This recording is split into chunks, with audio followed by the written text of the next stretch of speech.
حضرت لقمان علیہ السلام کسی رئیس کے ہاں نوکری کرتے تھے۔ اللہ تبارک و تعالیٰ کی محبت اور تعلق کی برکت سے ان کے اندر بہت پاکیزہ اور اونچے اخلاق و عادات موجود تھے، جن کی تفصیل حق تعالیٰ شانہ نے سورہ لقمان میں بیان فرمائی ہے۔ حضرت لقمان علیہ السلام کا ان اونچے اخلاق کا ان کا آقا پر گہرا اثر ہوا، یہاں تک کہ رئیس نے ان کو اپنا مقرب اور محبوب بنا لیا اور دلی طور پر ان سے محبت کرنے لگا۔ پھر اس رئیس کا معمول ہو گیا کہ ہر نعمت کھانے سے پہلے حضرت لقمان علیہ السلام کی خدمت میں پیش کرتا، اور جب لقمان علیہ السلام سے رو کر کھا لیتے تو بچا ہوا یہ رئیس کھاتا۔ حضرت لقمان علیہ السلام اس رئیس کی محبت اور عادت کی رعایت سے کھانا لینے کے بعد بقیہ اس کے لیے بھیج دیا کرتے۔ ایک دن آقا کی خدمت میں کہیں سے خربوزے آئے، اس وقت لقمان علیہ السلام موجود نہ تھے۔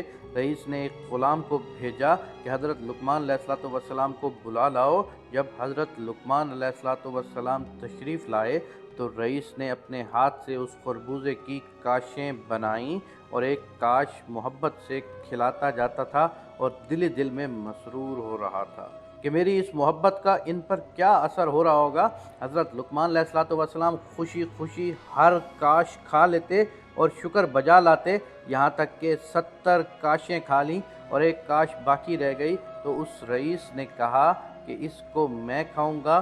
اور دیکھوں گا کہ یہ خربوزہ کتنا شیریں تھا۔ یہ کہہ کر اس نے کاش کو منہ میں رکھا ہی تھا کہ اس کی تلخی سے زبان کی نوک سے حلق تک آبلے پڑ گئے اور 1 گھنٹہ تک بے ہوش رہا۔ جب افاقہ ہوا تو لقمان علیہ السلام سے عرض کیا کہ اے میرے پیارے، آپ نے کس طرح اس خربوزے کو حلق سے اتار لیا اور اس عذاب کو کس طرح لطف سمجھا؟ جب 1 کاش کھانے پر مجھ پر یہ بلا آئی تو 70 کاشوں کو آپ نے کس طرح برداشت کیا ہوگا؟ حضرت لقمان علیہ السلام نے ارشاد فرمایا کہ میرے آقا، آپ کے مبارک ہاتھوں سے سینکڑوں نعمتیں کھائی ہیں جن کے شکر کے بوجھ سے میری کمر جھک رہی ہے، بس مجھے اس بات پر شرم آئی کہ جس ہاتھ سے اس قدر نعمتیں ملی ہوں، اس ہاتھ سے آج اگر ایک کڑوی چیز عطا ہو رہی ہے تو اس کا شکوہ کیوں کروں؟ میرے آقا، مٹھاس عطا کرنے والے آپ کے ہاتھ کی لذت نے اس خربوزے کی کڑواہٹ کو مٹھاس سے تبدیل کر دیا۔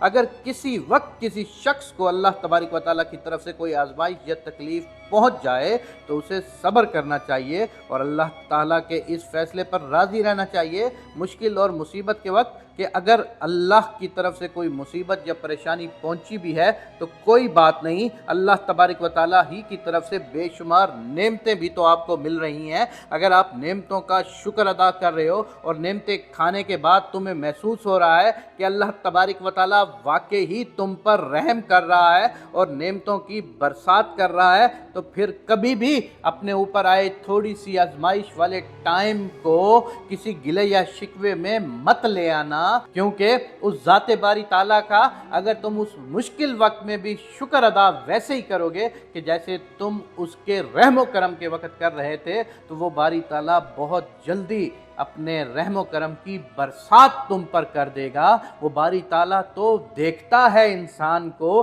کہ یہ رویہ کیسا رکھتا ہے، کہ اگر تم اللہ کے تھوڑے سے امتحان پر بھی شاکر ہو جاؤ گے تو اللہ تم پر اپنی برسات نازل کر دے گا۔ سبحان اللہ، سبحان اللہ، سبحان اللہ۔